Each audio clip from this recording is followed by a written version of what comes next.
Welcome to Dr. Jimmy's Applied Calculus in Section 2.1.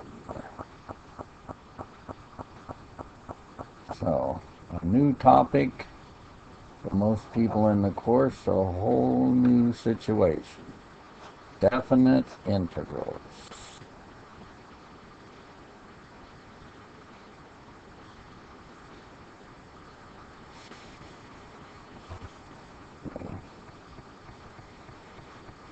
Let's look at an example where we have a set of investment returns.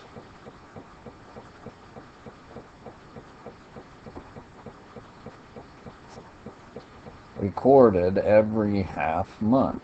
So we have an investment of 20 recorded the first half month, 10 the second half month, and so forth. So, and then as it's recorded by half month, what does a 20 represent? It's thousands of dollars per month for a half of a month.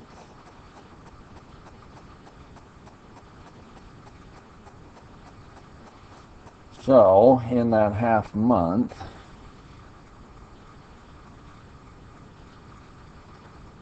there would be $20,000 per month, but just for a half of a month.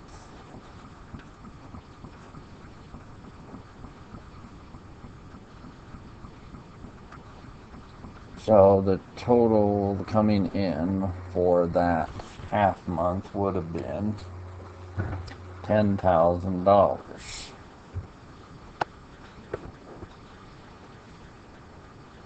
And so we could begin to look at the second half month. So this would be $10,000 per month, but for another half month. So $5,000 would be our total in that half month.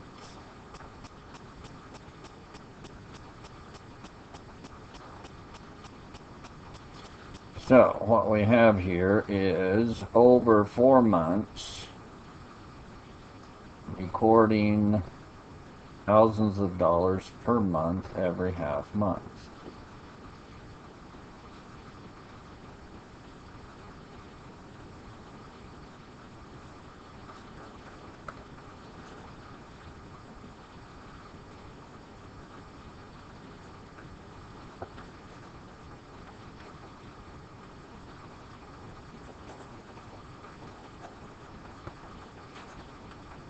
And so we look at the total for the 4-month period.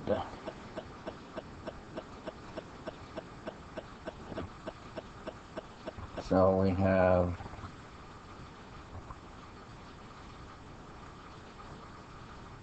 the total income from our investment returns for the 4-month period.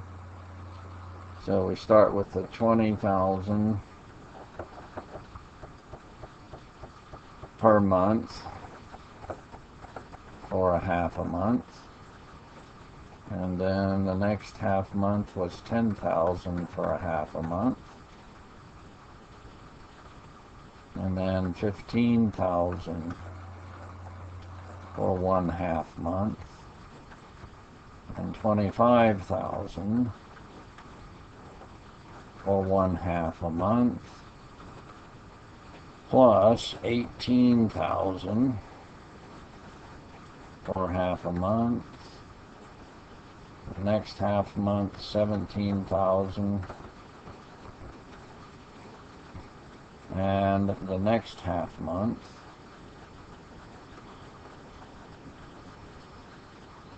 8,000, and finally the last half month of records, we have 12,000 per month, but again just for a half of a month. So this would be the total income over the 4-month period.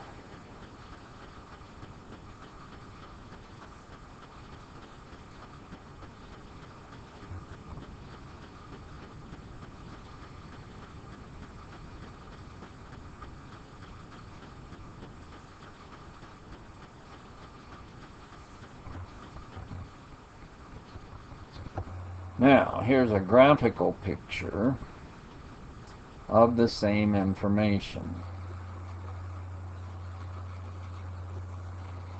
So here we have a column.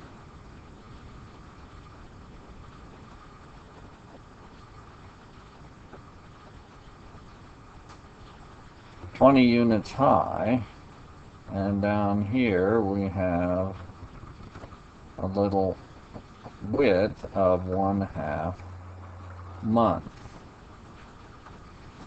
So each of these columns we see as 1/2 month across. The height is the information in the table. For each half month we had 20, then we had 10, and then 15, then it was 25, 18, 17,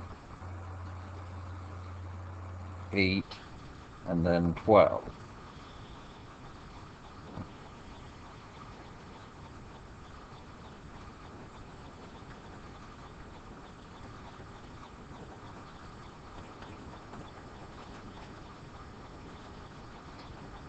So a graphical picture of that same total of the income is what we see in the columns. So area becomes a picture of the income as a total.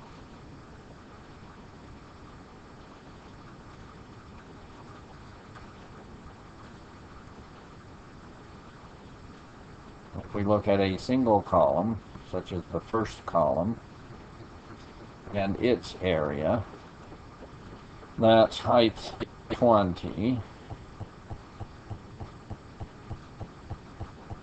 times 1/2.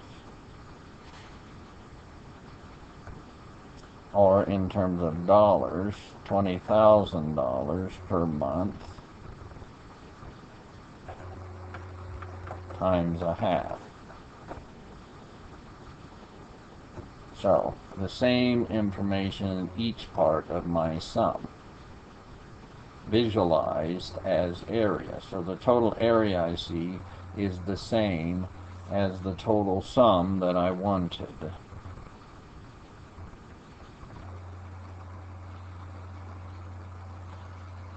This sum represented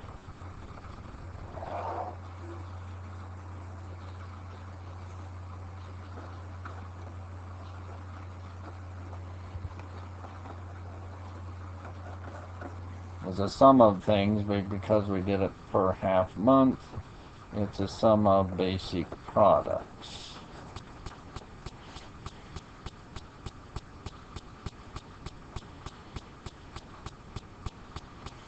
In this graphical representation, the area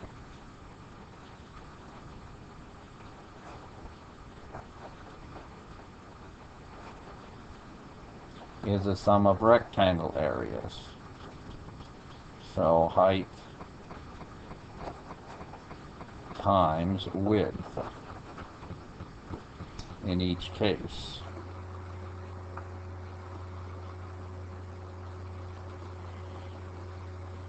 So here we have the width.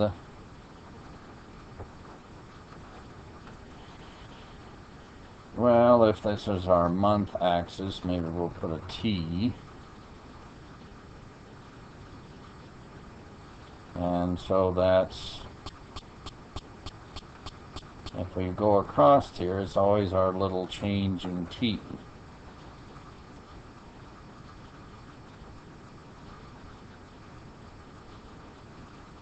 So it's return in thousands of dollars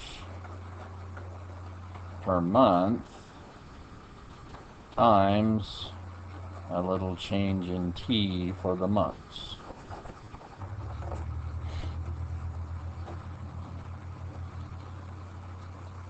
And then it's the sum of all of these little products, width times height.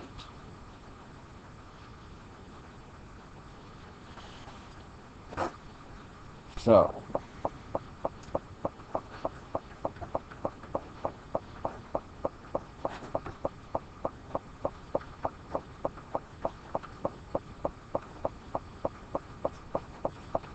there are many real situations where we need to accumulate things or find totals.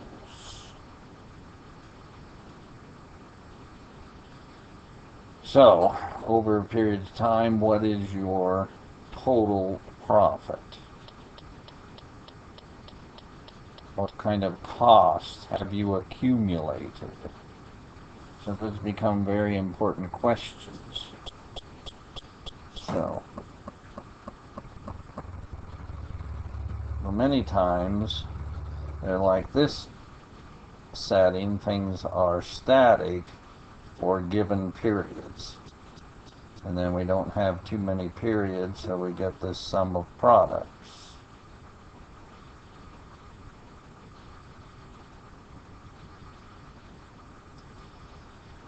But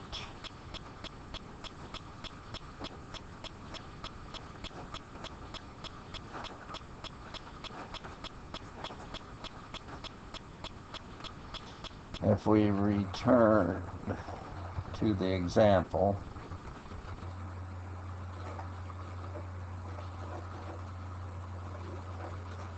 of returns in thousands of dollars per month, instead of being static for entire half months,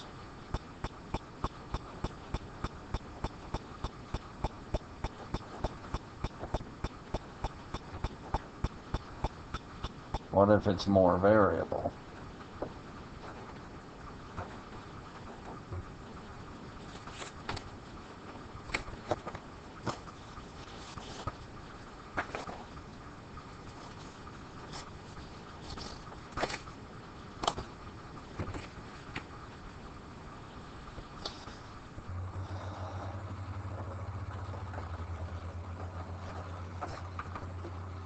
So, let's look at an example where we have a more variable return on investment.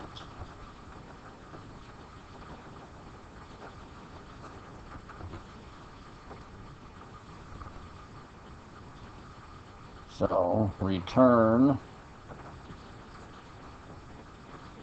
let's look at that as variable R, recorded in thousands of dollars per month.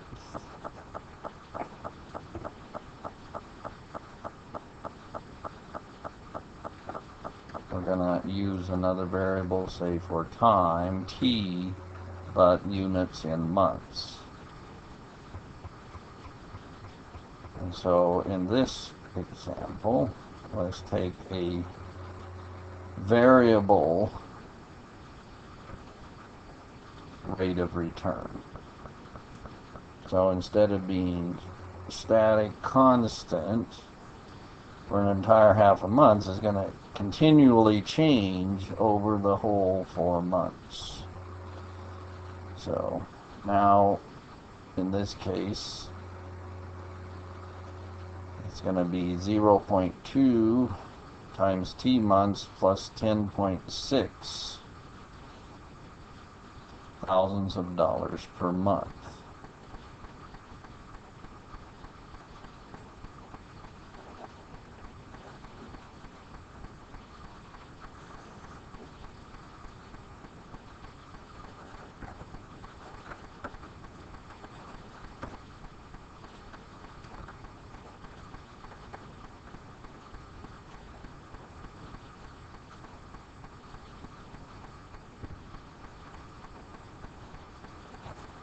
And look at this same idea. How much income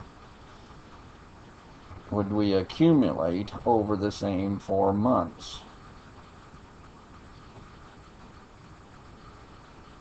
So as t starts at time 0 months up to the 4 months, just as before, but we had it blocked into half-month units, and the rate of revenue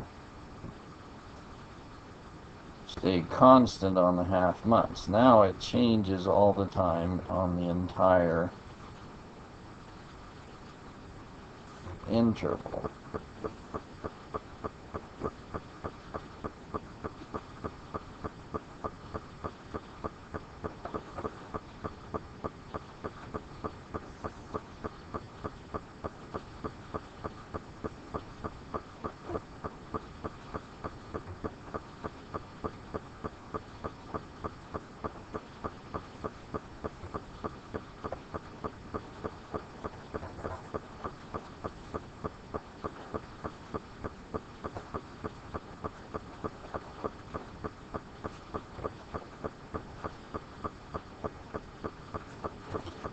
So let's look at this graphically. We have months, we have return in thousands of dollars per month.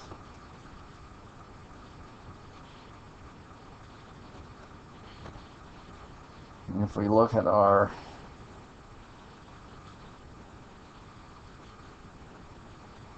description of the rate of return per month, this is the graph of a straight line. At t equals 0, it's 10.6. If we use t equal 4 months, it would be 12.2.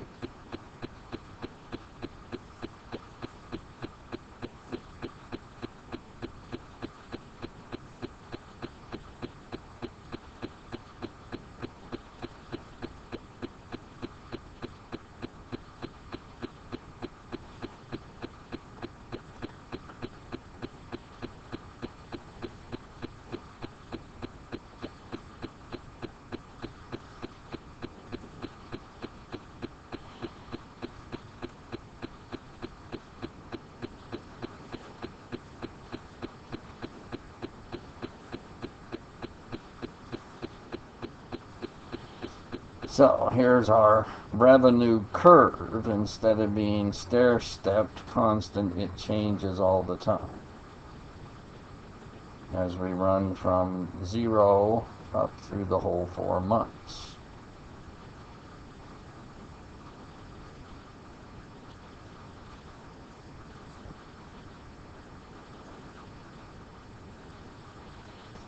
So if we look at this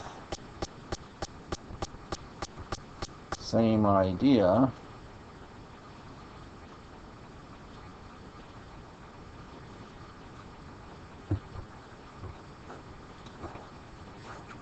and look at the area,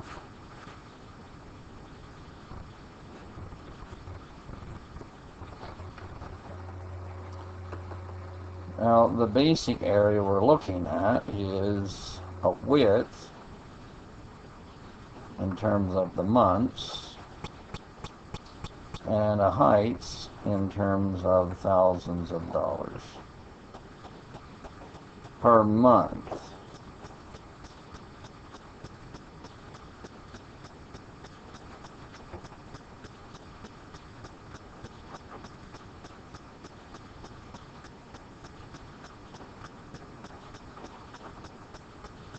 So that area picture represents looking at the thousands of dollars, which would be the income.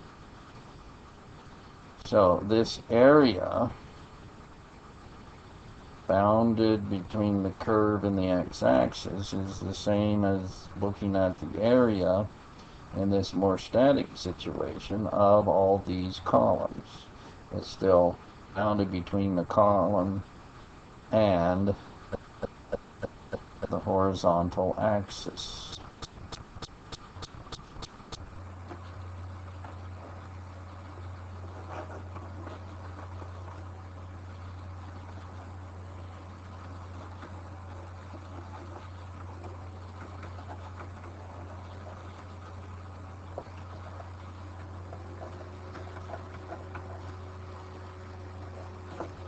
So the picture of the area would represent what we're supposed to be trying to find, the total income in terms of the thousands of dollars.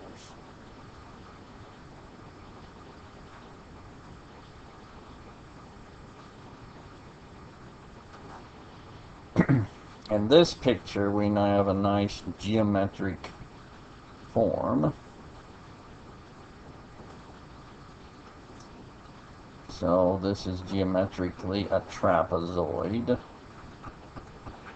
Or if you cut it up, you could cut it into a rectangle and a triangle, but we'll look at a trapezoid. In terms of that terminology, the trapezoid has a particular height here, that's 4, and on the two parallel sides, one side measures 10.6 and the other side measures 12.2.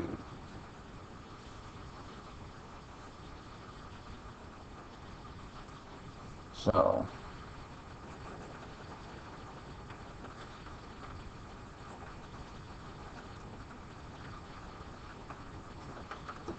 we go back to a little geometry. Area of a trapezoid is 1/2 the sum of the two parallel bases and then the height the other way. So in this setting we have 1/2, we have 10.6 as one side, the other side 12.2, and the total height across the trapezoid would be 4. So we get $45.6 thousand is the total income.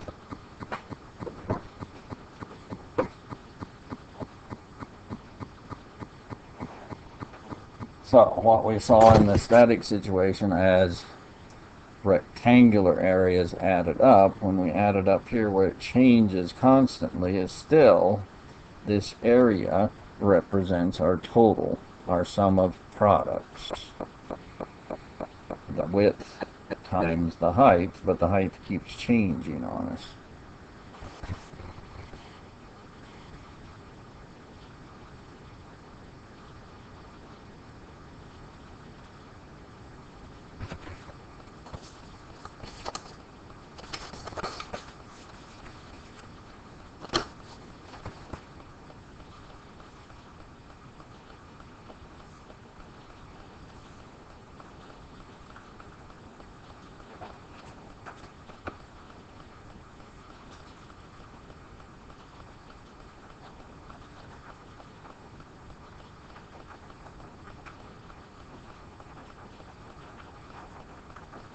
So same setting, but let's change our return on investment with the rate of return being minus 4t squared plus 16t plus 4. So again, t is months, and R would be measured in thousands of dollars per month.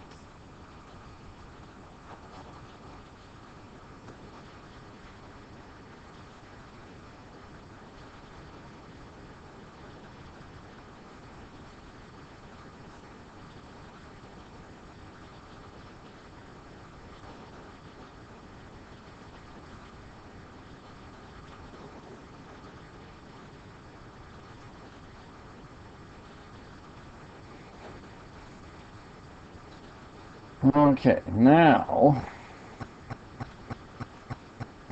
we're going to measure this over the same 4 months with this new return on investment. And so now our graph, instead of a straight line, is a parabola. At t equals 0, this is 4.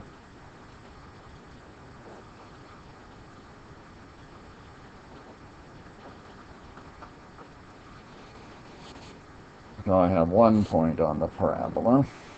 This is -4. It should open downwards, so it's going to go up and come back down.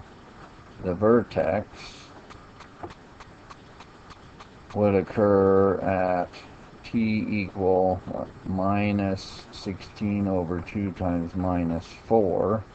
So that occurs at 2.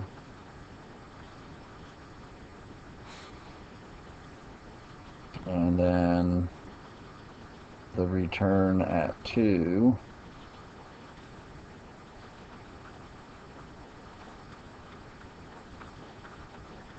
Evaluated at 2, my return function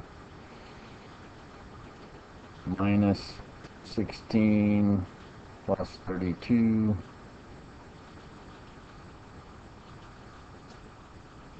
plus 4, so we get 20.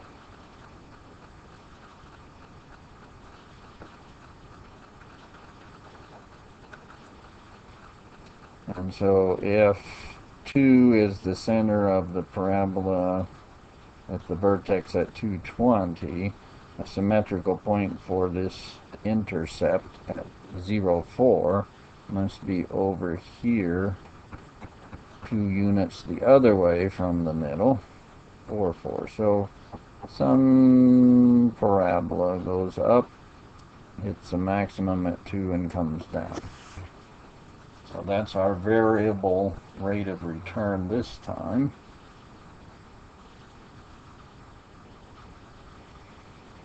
And so we have to worry about our total income is the area underneath that parabola but above the axis.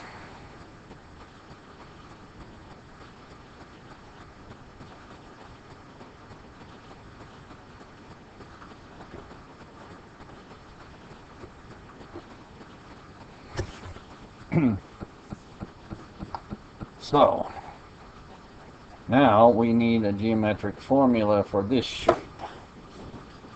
So what's the geometric formula for a shape where the edge is a parabola?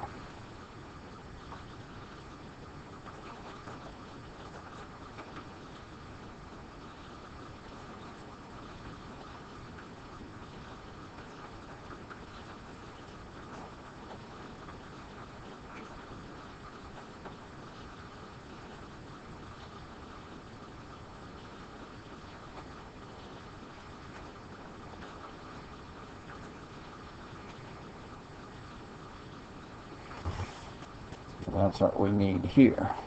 Well, up to this point, most people might remember seeing geometric formulas for shapes.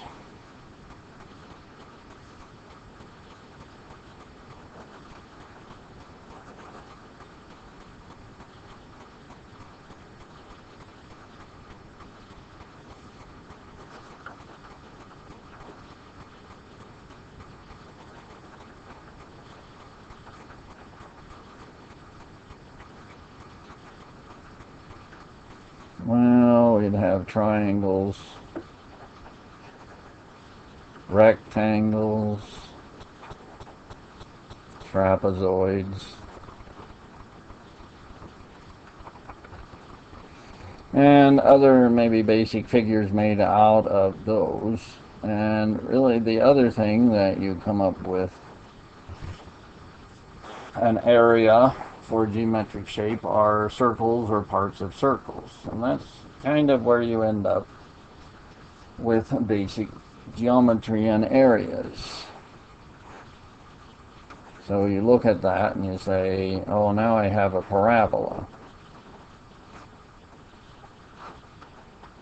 So that didn't come up back there when we studied some geometry.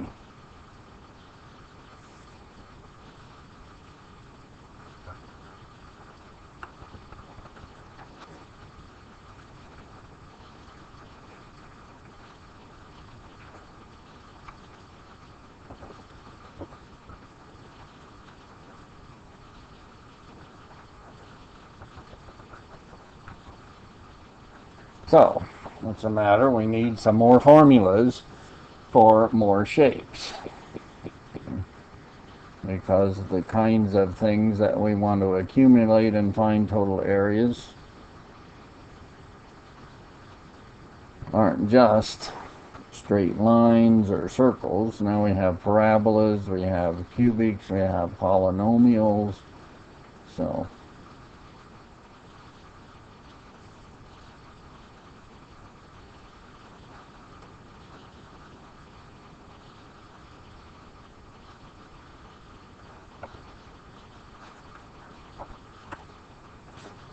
let's go back. We had this parabola. Let's first consider the terms in the parabolas, which are just powers. So worrying about just one power at a time. So if we take x with an exponent, and for the moment we won't worry about a coefficient even.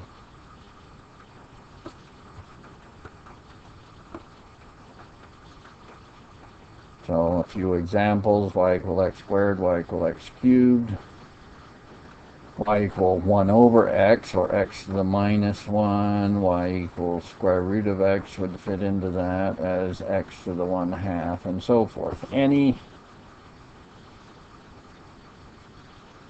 power, base, variable, exponent, fixed is some number.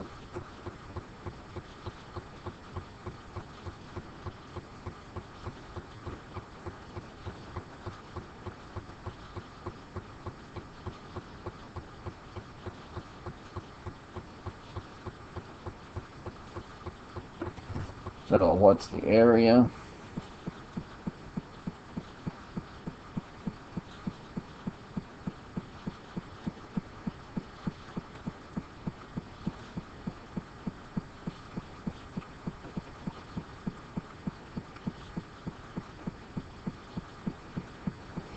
For this particular curve, which in most cases isn't going to be a line, it's not going to be a circle, so those old formulas aren't quite enough. But look for the area we get for one of these curves from A to B.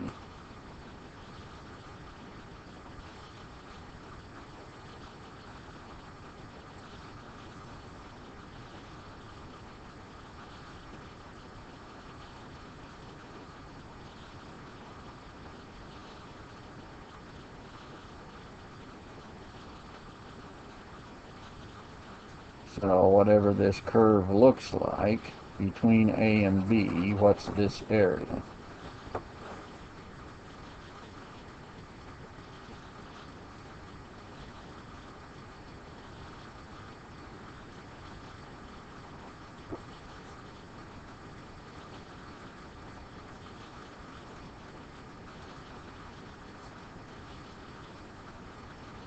So here's our formula.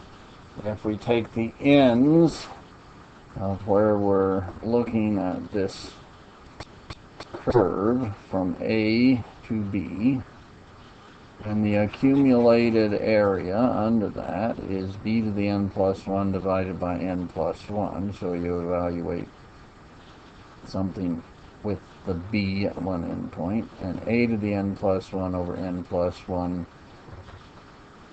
using the other endpoint a and subtracting. So that's our area formula.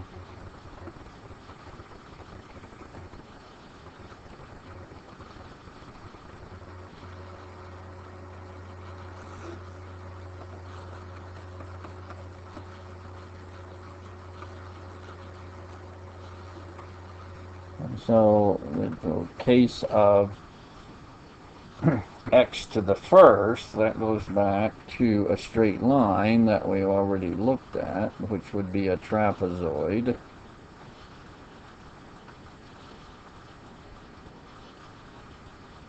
So we have the straight line.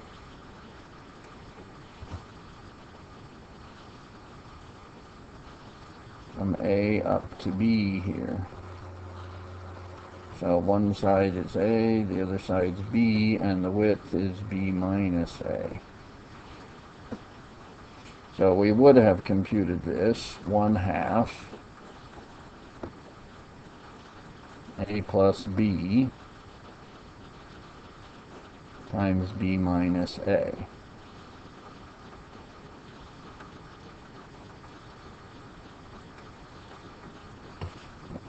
But if we multiply that out, it's equivalent to B squared over 2 minus A squared over 2, which is exactly the formula that I just put. So the trapezoid formula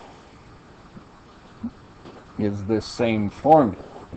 But now, this process works even if we have other exponents.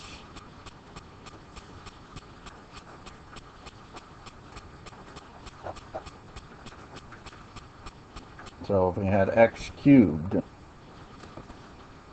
and we took an interval from 1 to 4 maybe. So it should be 4, and then we'd have 3 plus 1 divided by 3 plus 1 minus the other endpoint, 1 at 3 plus 1 over 3 plus 1.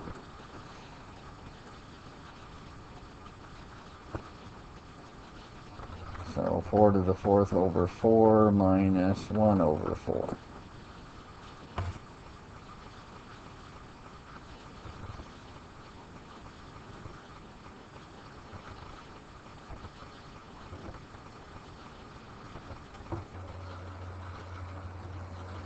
If we took y equal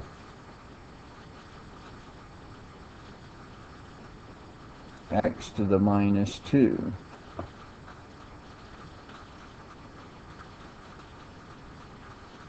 maybe 2 to 5. So we get this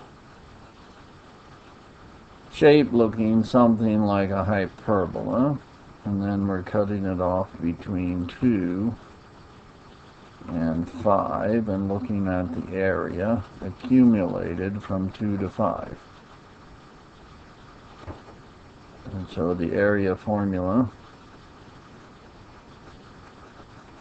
we started with exponent minus 2, we add 1 and divide by that same value. So that would be at 5. We do the same thing at the other endpoint. And then subtract.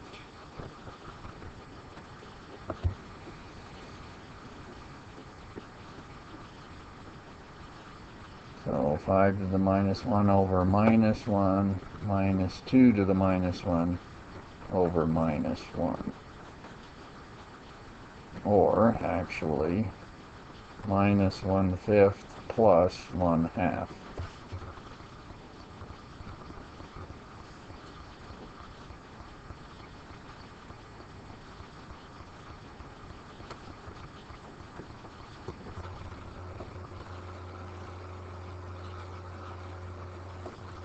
So we end up at 3/10.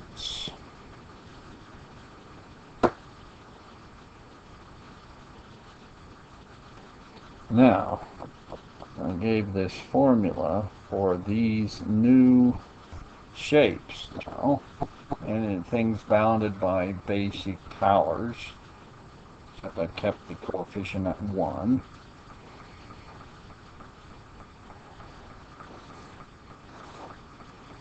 And so there is a little problem. If n is minus 1, this formula divides by 0, so it works nicely otherwise.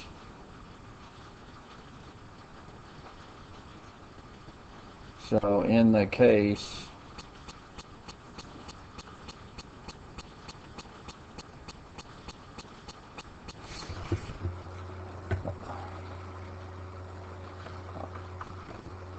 that n happens to be minus 1, the formula becomes the natural log of b minus the natural log of a.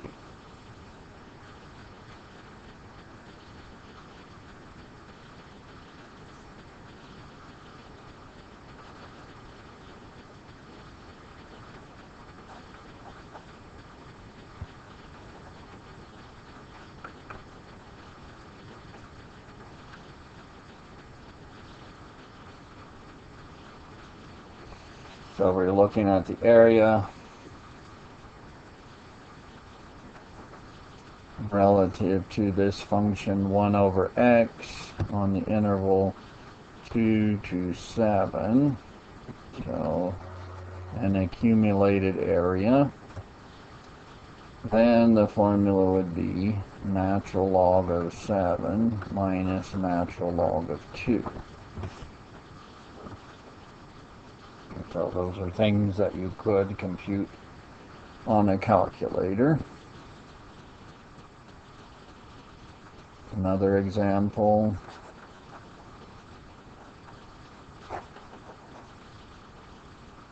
Let's look at y equals square root of x. Maybe the interval 1 to 2. So we have the basic picture of the square root of x. We're cutting it off 1 to 2. We get accumulated area bounded between that curve and the axis. And so the formula should be, well, we start with the 1/2 power. So 1/2 plus 1, and then divide by that same number. So we're going to do that at each endpoint and subtract.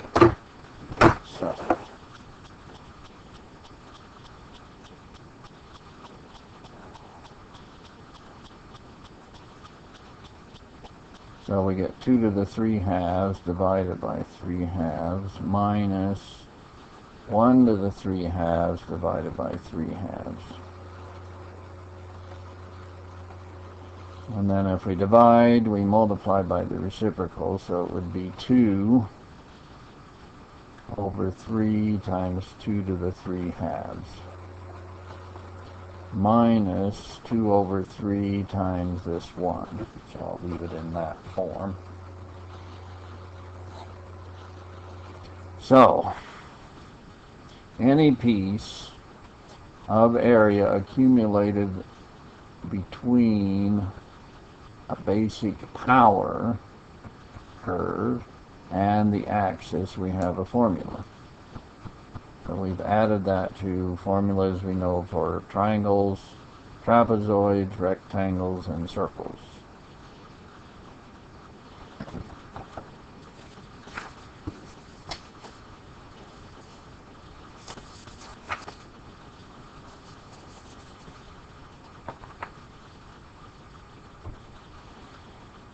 Now,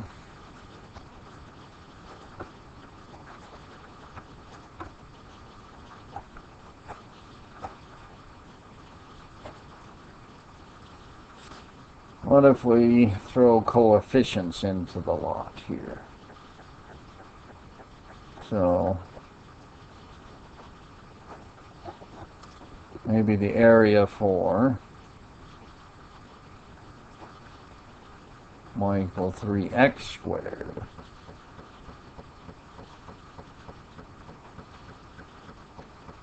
With x being on some interval.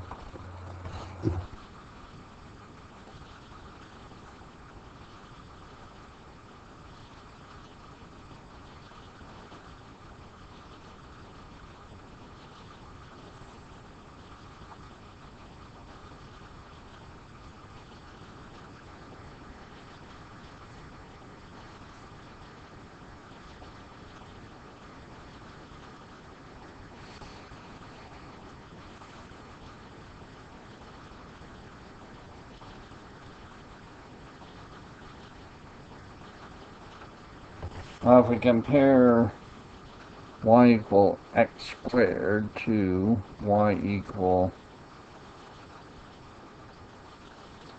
3x squared,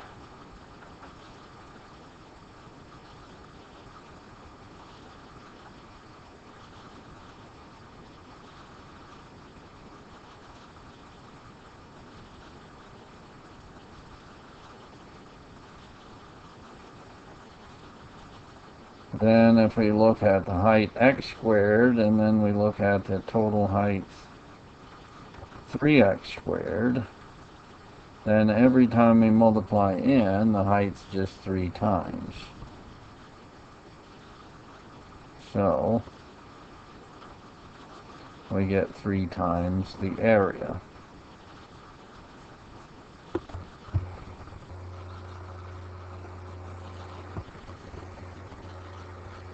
So if we work this out for x squared,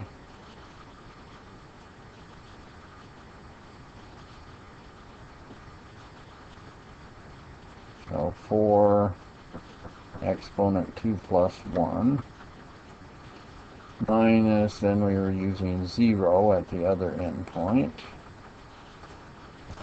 So this is what we would get with x. But now everything's one dimension is 3 times as big, so it's just multiplied by 3. So that's all we need for our coefficients.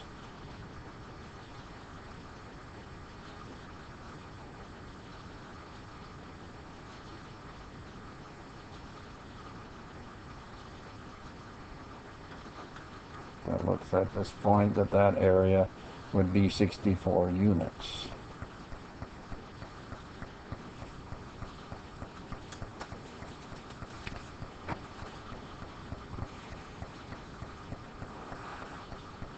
Now,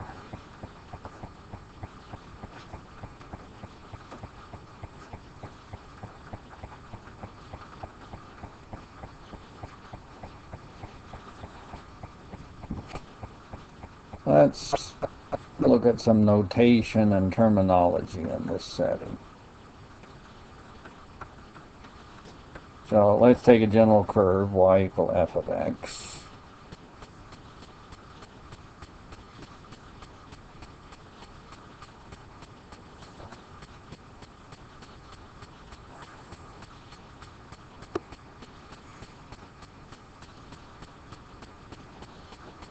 And look at an interval a to b.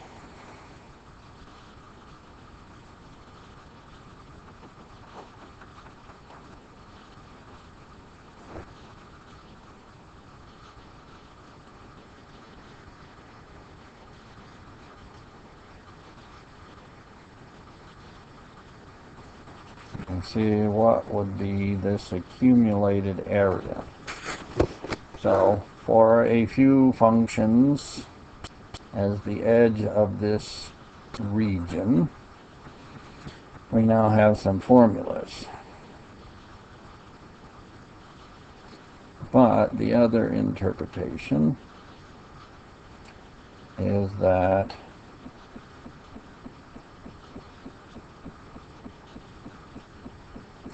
we're accumulating area as we go across. So what is the sum of adding up the function as we move from a to b?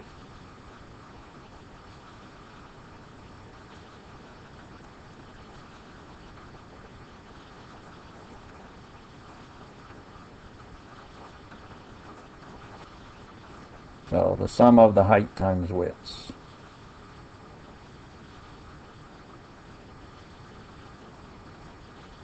So if we look at one instance of moving across, we have a little change in the variable x, and the height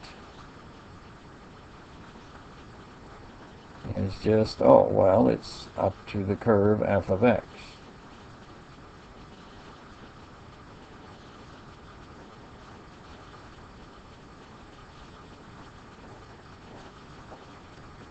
So it's the sum of the products of instances of the height of the curve times pieces of x.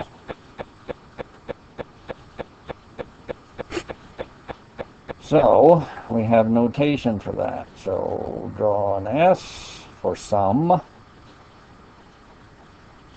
Actually, this comes from an old German setting, so we have in those settings an S for sum, but a very elongated S compared to our usual S. And then it's the sum of products, f of x, and the changes in x. As x changes, but in the notation we take the delta at this point and turn it into a d. So it's the sum of the products f of x with changes in x, or dx. And then we need to indicate that we start accumulating or adding at A and end at B. So those are superscript, subscript on the S. So when you have notation for the sum, starting at A, ending at B, of f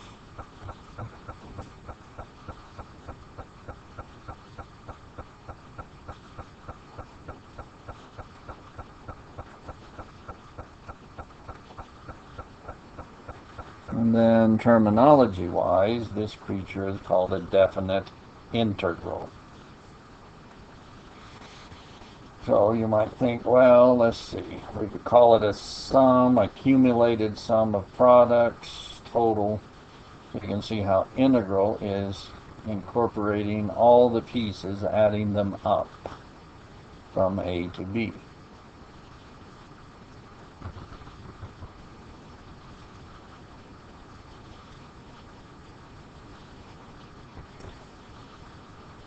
So now in this notation I could have written my little area formulas, such as the sum from A to B adding up x to the n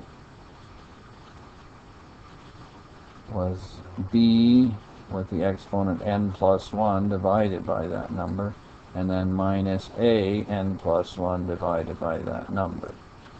Well, as long as the power was not minus 1.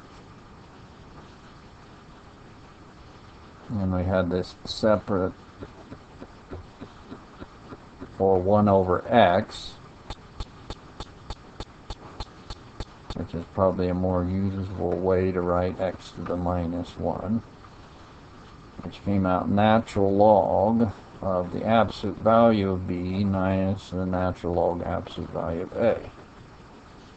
So a little more compact, but graphically would represent area of a particular shape, but in general that relates back to a sum of these products starting at one end, ending at another.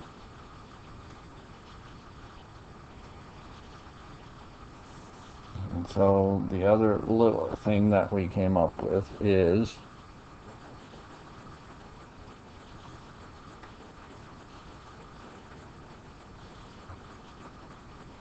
if we had a constant c, then what's the sum or the area if we take c times a function? So we had 3 times x squared in an example. We looked at that and it was no different than if we computed the sum and then multiplied afterwards. So if I have basic powers, I know a number times the same power as a sum.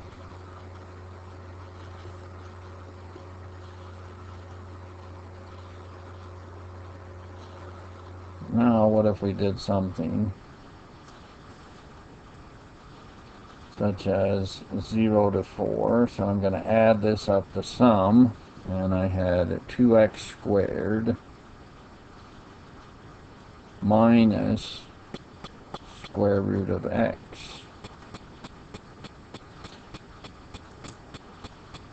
So I have to deal with terms and coefficients.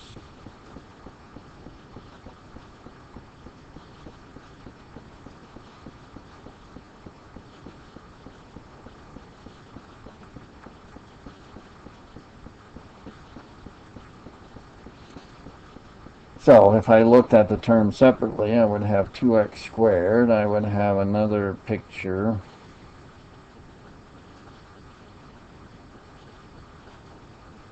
square root of x.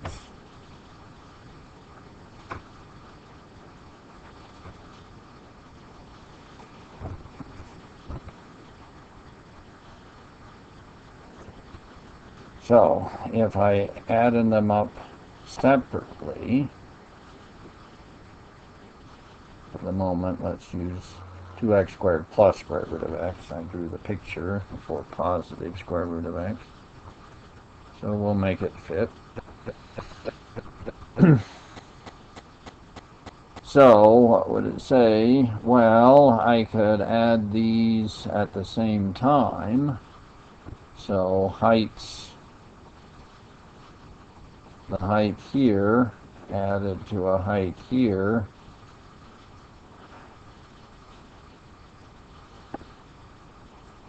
giving a total height.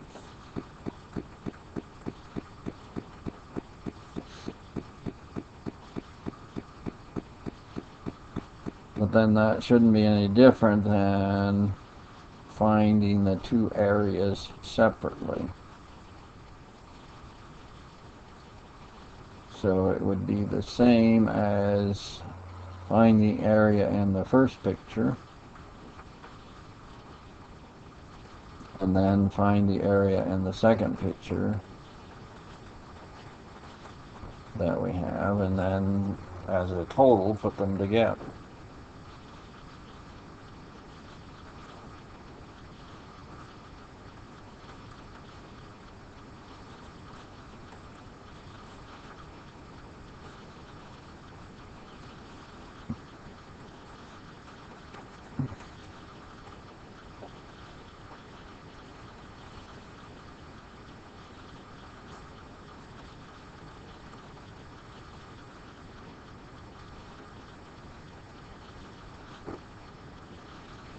So now we could work out the formula in the first one, 2, and then we would increase the exponent to 3 at the one endpoint 4, and then at the other endpoint 0. And then work this one out. We originally have exponent 1/2, add 1, we get 3/2. So 4 and then divide it by 3/2. And the same thing at the other endpoint, 0.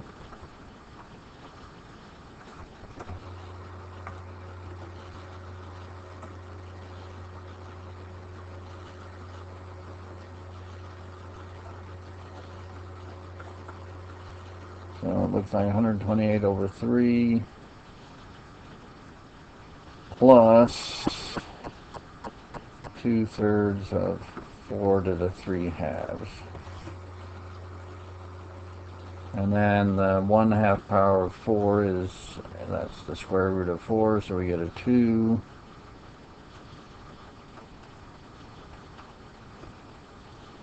Two cubed is 8, so plus another 16/3.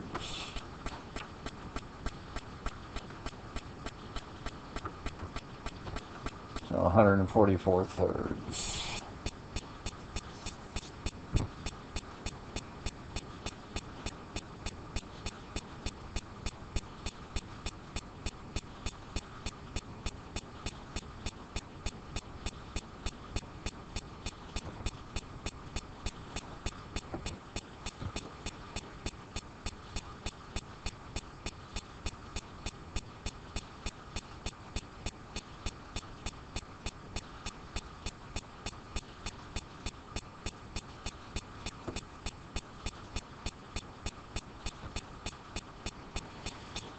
So any expression that's a sum or of powers with coefficients, we have a formula for that area.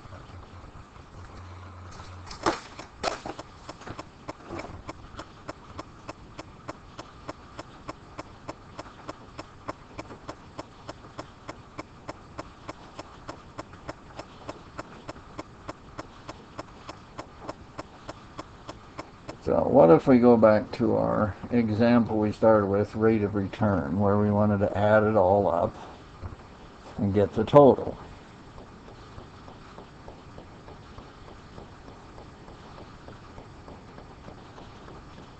So let's go back to our half months.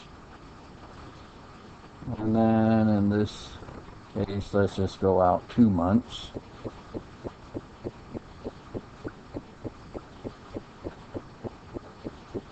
And then look at our return at thousands of dollars per month. And so I might have 10 minus 5 minus 2 and 6. So in this example, we have a few half months which result in a loss instead of a gain, which is entirely possible.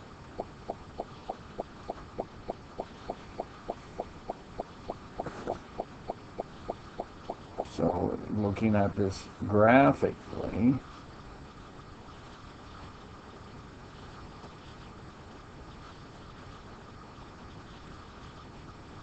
we have the half months from 0 to 2,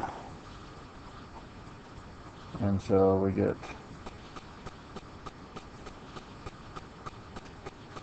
10 units this first half month.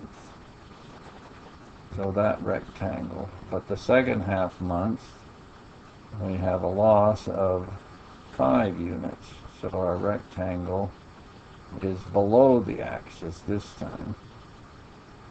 And the next one at minus 2. So we're still below the axis. The last half month we were back to a positive of 6.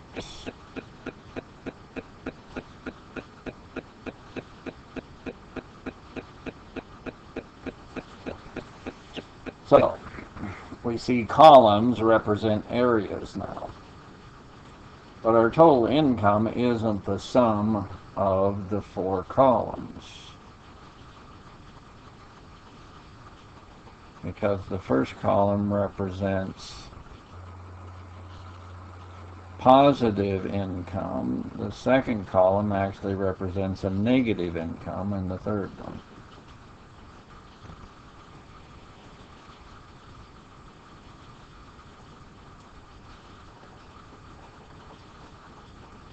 So in the second column, the area would have been 1/2 times 5 units. But the income is minus, because it's a loss. So this part that's below the axis gives negative of the area.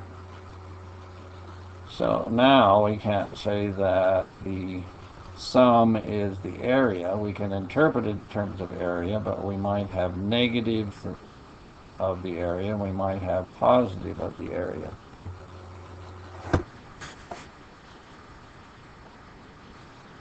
So the total isn't the total area, it's the area pieces with the appropriate sign.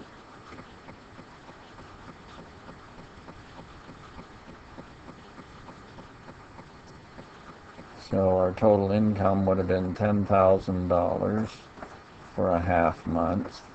But the next one would have been $5,000 for a half month, but minus, and the next one $2,000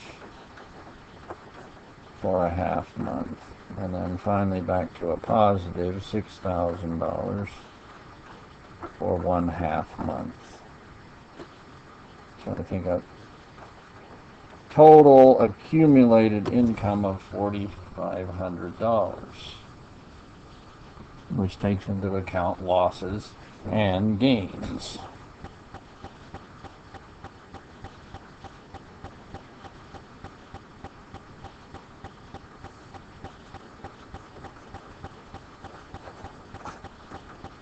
So losses and gains apply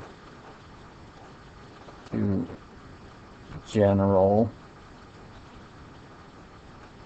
curves and accumulating over an interval. So here, what's the sum accumulated for x squared minus 4 from 0 to 4?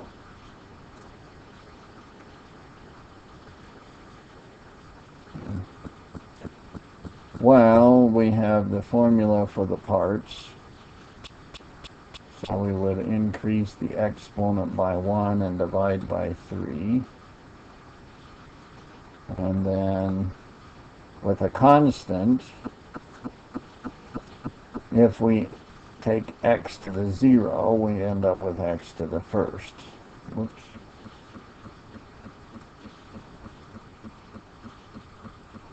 So the exponent is 1.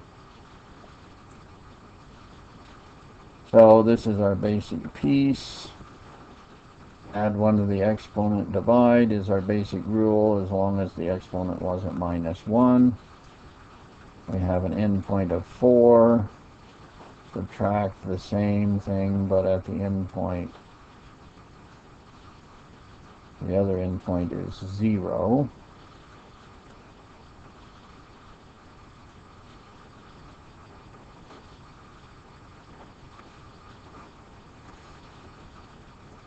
And so we get an accumulation, or the total, looks like 64 thirds minus 16, or 16 thirds units.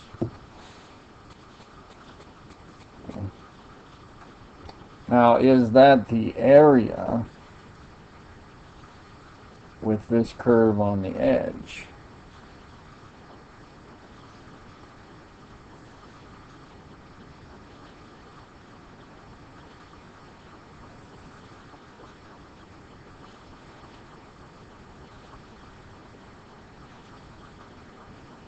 Well, if we look at the curve, x squared minus 4, it starts out at minus 4 at 0. It has an intercept at 2, but we're following the entire interval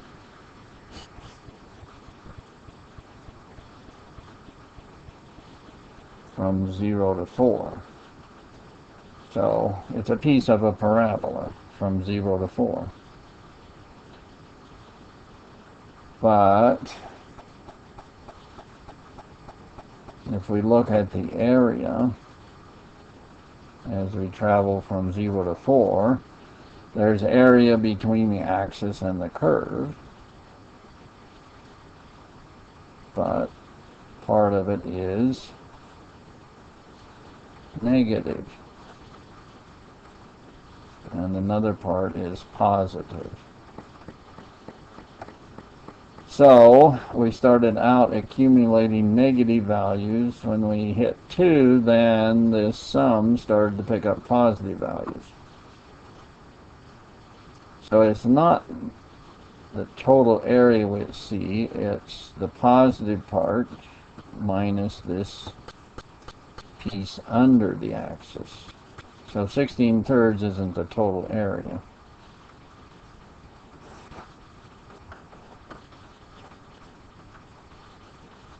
So to get the total area, we would have to add up. Instead of x squared minus 4, we would have to make sure the sign was always positive. And so the part below the axis is flipped upwards, and then we get total area. But in our picture, if we wanted, I didn't give areas if we throw in absolute value, but we can divide up this. If we go from 0 to 2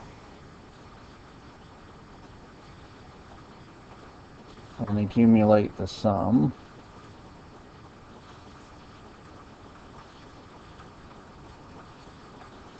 it would be negative. So on that part we have to change the sign. From 2 to 4 though, it's positive, so we keep the sign, and that way we get the two positive areas by changing signs appropriately.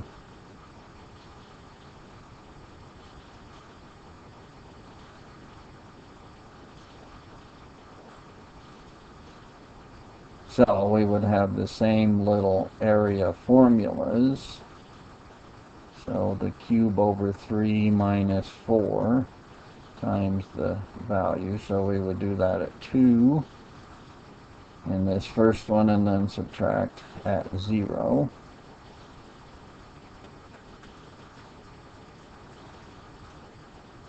And then add that to the other sum.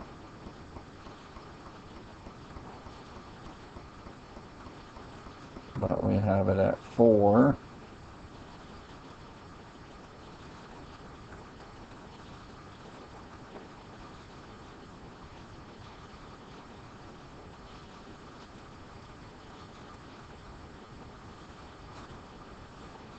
And the other endpoint at 2.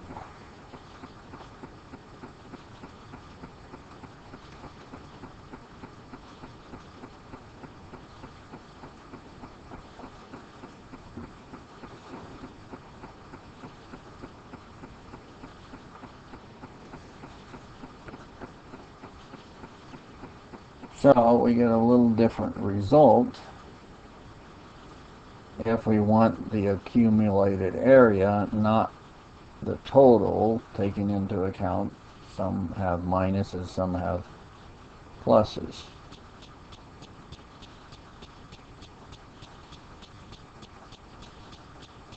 So this first part we would have 8/3, but change the sign, minus, and then minus 8, but change that sign. We have some terms which are 0, we have plus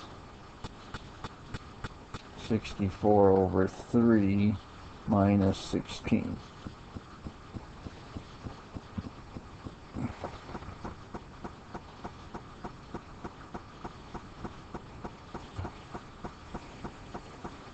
So now we get 56/3 minus 8.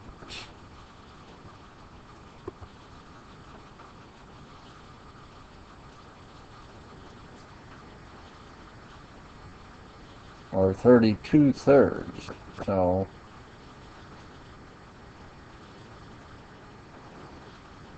it should be a larger number than just the sum without the absolute value, 16/3.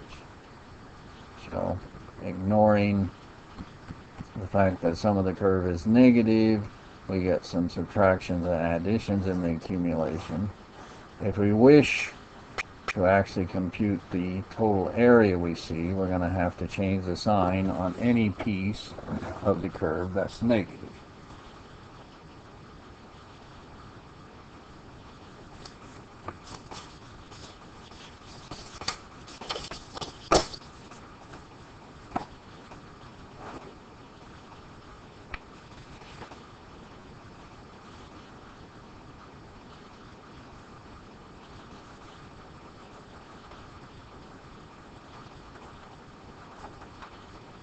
A little more notation.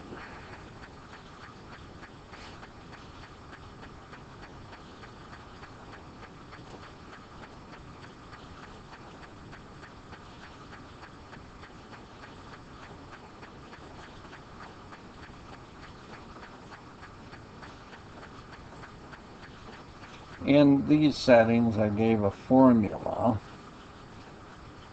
for the sum or the accumulation or the definite integral with endpoints A to B for these powers. In terms of the endpoints, which would have been add 1 to the exponent and divide, and use that at each end. But this is the same thing evaluated at an endpoint B and A. So what we'll do, or if we wish, we can put an intermediate step indicating that formula, whatever B or A might be, and then indicate the endpoints over here, evaluate at B and A. So it might help to put that in the middle, and then go to substituting the B and substituting the a with the difference.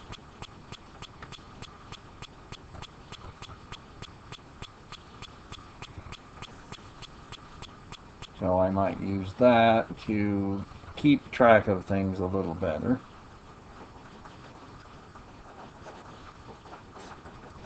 So some more examples. We can have the sum from 0 to 4, or the definite integral, x squared.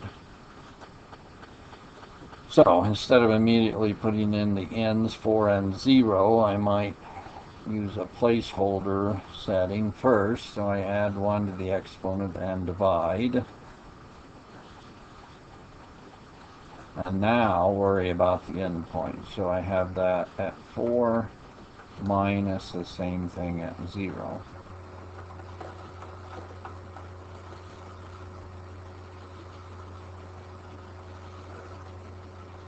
Or maybe the sum from 2 to 4, 1 over x. So now, intermediately, I will put in, we need the natural log, and then indicate where we're going to evaluate at the endpoints. Natural log of 4 minus natural log of 2.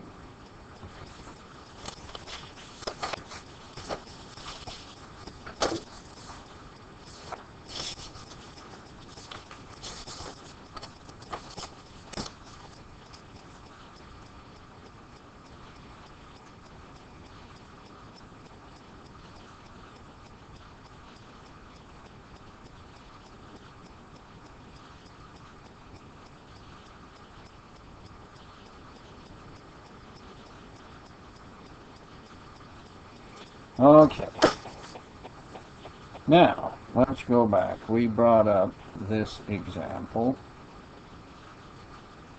where return on investment in thousands of dollars a month was this parabolic expression, minus 4t squared plus 16t plus 4. And so it came down to the total income. We had to find the area, or the edge of this was that parabola. And now we have enough formulas for that purpose. So we're going to have the sum from 0 to 4 months. And then we're going to add up the rate of return, the R, against the months T.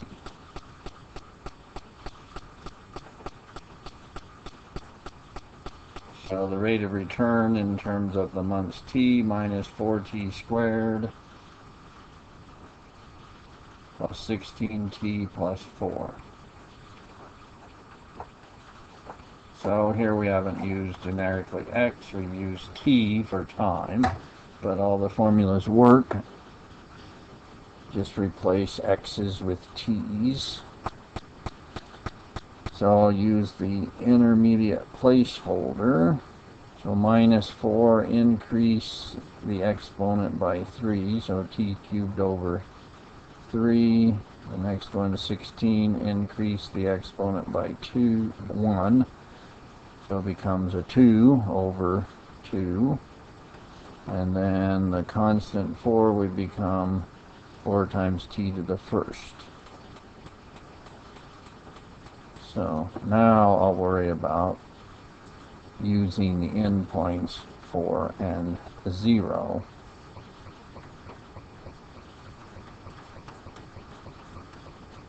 So minus 4 times 4 cubed over 3 plus 16 times 4 squared over 2 plus 4 times 4. And then minus, evaluate, minus 4 times 0 cubed over 3 plus 16 0 squared over 2 plus 4 times 0.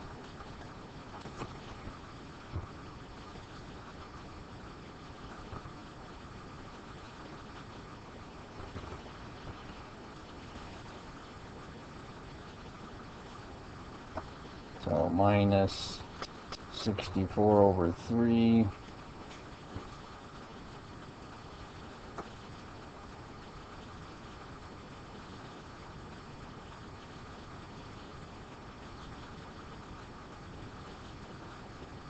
And then plus 128 plus 16. Minus, the other part is all 0.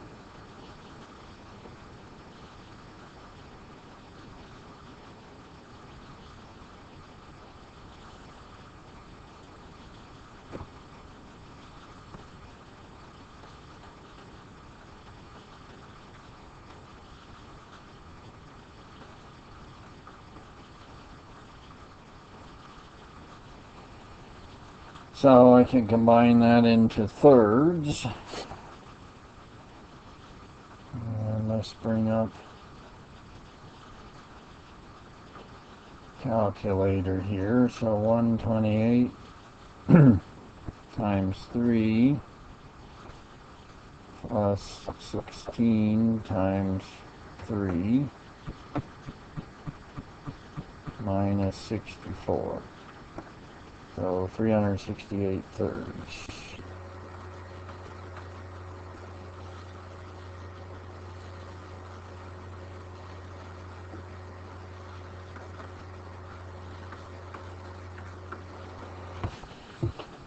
Total